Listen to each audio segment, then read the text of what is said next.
నా అభిమానులందరికీ నమస్తే పెడుతున్నాను. మీ అందరికీ ఓ శుభవార్త చెప్పాలని ఇలా వచ్చా. మన పాత అనామిక టీవీ కథల ద్వారా మళ్ళీ మిమ్మల్ని అలరించడానికి నేను, మా అత్తయ్య, మా కుటుంబం మొత్తం వచ్చేసింది. ఇంతకి ముందులాగే ఇప్పుడు కూడా మీ ఆదరణ, ప్రేమాభిమానాలు ఉంటాయని కోరుకుంటున్నాను.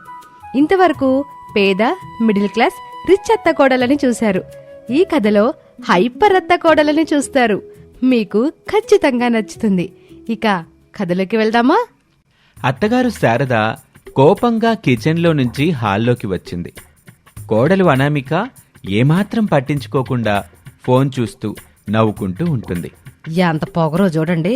నేనొచ్చిన విషయం తెలుసు కూడా ఏమాత్రం మర్యాద లేకోకుండా, గౌరవం ఇవ్వకుండా ఎట్ట కూర్చుందో చూడు అనుకుని పైకి మాత్రం బెడ్రూంలో వర్క్ చేసుకుంటున్న భర్త ప్రసాద్కి వినిపించేలా యామయ్యా అని గట్టిగా పిలిచింది. ప్రసాద్ ఒక్కసారి ఉలిక్కిపడ్డాడు.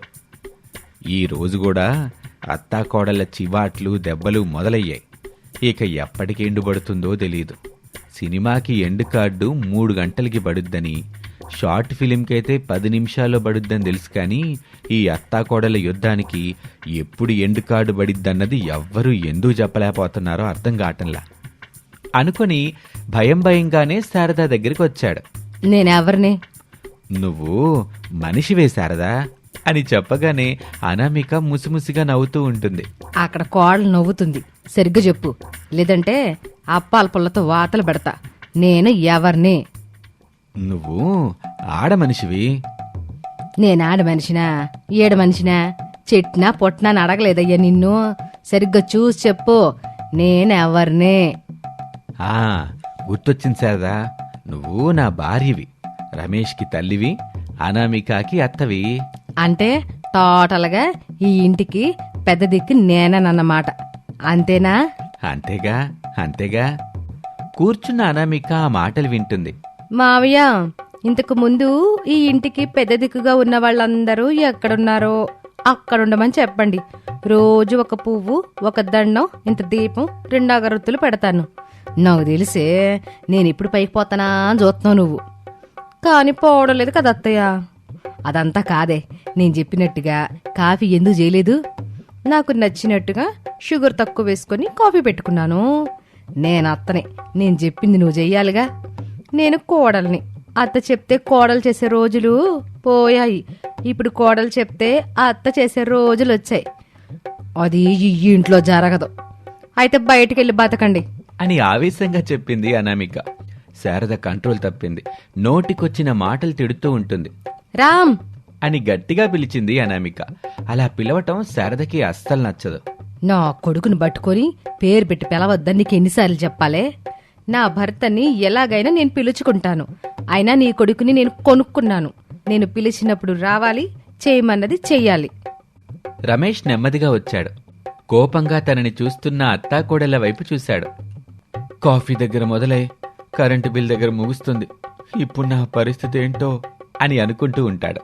ప్రసాద్ కొడుకు రమేష్ని చూసి, ఇదే మంచి సమయం, మనం ఇక్కడి నుంచి పారిపోవాలి అనుకుని చకచక అక్కడి నుంచి వెళ్ళిపోతాడు.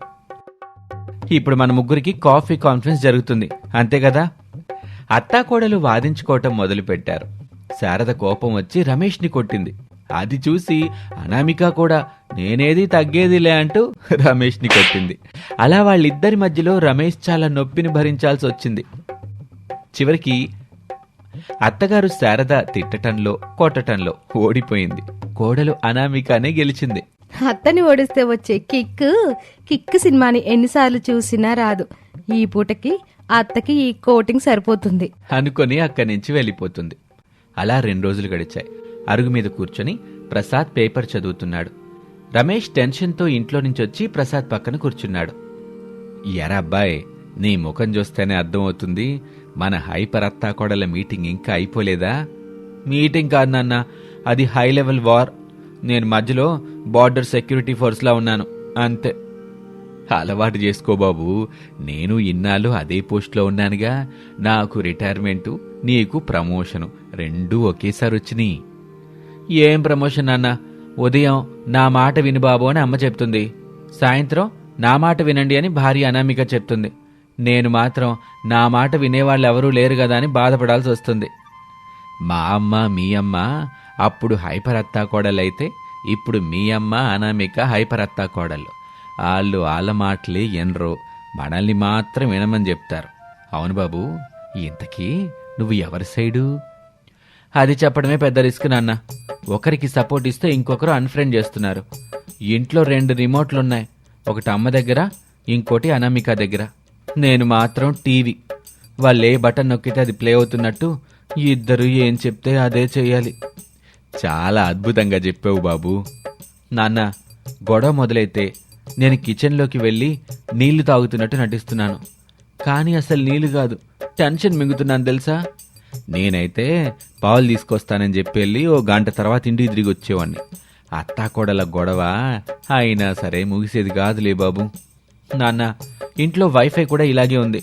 అమ్మ దగ్గర స్ట్రాంగ్ సిగ్నల్, అనామిక దగ్గర ఫుల్ స్పీడ్, నా దగ్గర మాత్రం బఫరింగ్.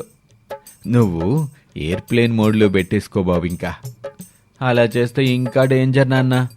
ఎవరు మాట్లాడితే వాళ్ళ మాట వినాలి, ఎవరు అడిగితే వాళ్ళతో నువ్వే కరెక్టు అని చెప్పాలి. అప్పుడే కదా మన ఇంటి అత్తాకోడలు సంతోషపడతారు, లేదంటే మనకి చుక్కలు చూపిస్తారు అని వాళ్ళిద్దరూ మాట్లాడుకుంటూ ఉండగా కూలి పని చేసుకుంటూ జీవించే సాయిలు పరుగున వాళ్ళ దగ్గరికి వచ్చాడు. అయ్యా, హైపర్ అత్తాకోడళ్ళు చెరువు గడ్డి దగ్గర ఈతల పోటీ పెట్టుకోవాలని మాట్లాడుకుంటున్నారు, తమరెళ్ళకపోతే అని పూర్తిగా చెప్పే అవకాశం సాయిల్కి ఇవ్వలేదు. ప్రసాదు, రమేషు వెంటనే పరుగు మొదలుపెట్టారు.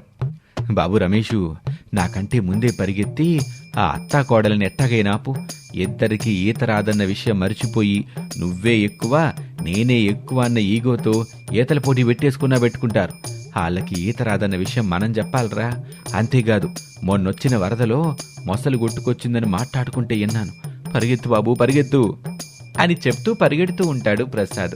రమేష్ రాకెట్లా పరుగు మొదలు పెడతాడు. ఆయాసపడుతూ చెరువు దగ్గరికి వచ్చాడు. అత్తాకోడళ్ళు చెరువులో దూకడానికి సిద్ధంగా ఉన్నారు. కాళ్ళ, మనం పెట్టుకుంటున్న ప్రతి పోటీలోనూ ఏదో ఒకలాగా నువ్వే గెలుస్తున్నావు. ఈ ఈత పోటీలో మాత్రం నేను గెలుస్తాను. ఒక విధంగా ఈ పోటీ ద్వారా నిన్ను రివెంజ్ తీసుకున్నట్టు అవుతుంది. గెలిచి చూపిస్తానే. అత్తగారు, నా మీద రివెంజ్ ప్లాన్ చేసి నా చేతికి భలే చిక్కారులే. చెరువులో మిమ్మల్ని చెడుగుడు ఆడుకుంటాను, నేనే గెలుస్తాను అని ఇద్దరూ అనుకుంటూ ఉండగా ప్రసాద్ అక్కడికి వచ్చాడు.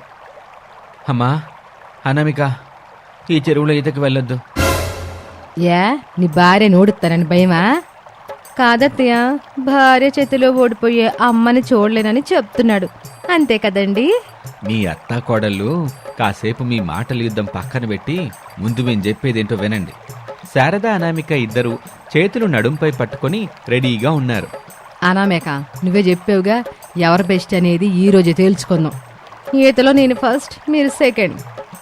ముందు మీరిద్దరూ ఈ ఈత ఆపండి. ఏమిట్రా ఇదే, పోటీకి ముందు టెన్షన్ పడుతున్నావా? అవును, తన భార్య గెలుస్తుందనే భయం. అది కాదు, మీ ఇద్దరికి అసలు ఈత రాదుగా. ఈత నాకు రాదా? ఎవరు చెప్పారు? నాకు రాదంటున్నారా? నా ఉద్దేశం మీ ఇద్దరికి ఈతలో ప్రాక్టీస్ లేదు కదా అని.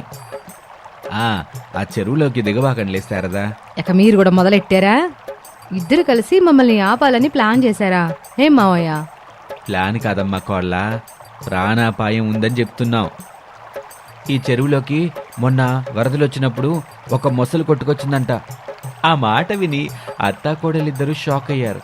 ప్రసాద్ వెంటనే ఒక రాయిని తీసి నీళ్లలో వేశాడు. చెరువులో నీళ్లు కదిలాయి. అదేనా? అవును శారదా, ఈత పోటీ లేదు, ఏ పోటీ లేదు, ముందు ఇంటికి పదండి అని చెప్పాడు ప్రసాద్. ఇదిగోండి, మీరు ఈగోతో ఈతల పోటీలు పెట్టుకోవడం ఏంటమ్మా అసలు?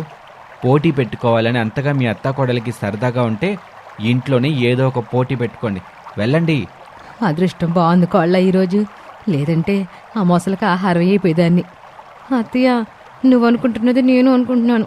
నీ రివెంజ్ని నేను అర్థం చేసుకోలేదని అనుకున్నావు కదా, తిప్పి కొడతాను అనుకుని అక్కడి నుంచి ఇంటి వైపు బయలుదేరారు అత్తాకోడళ్ళు.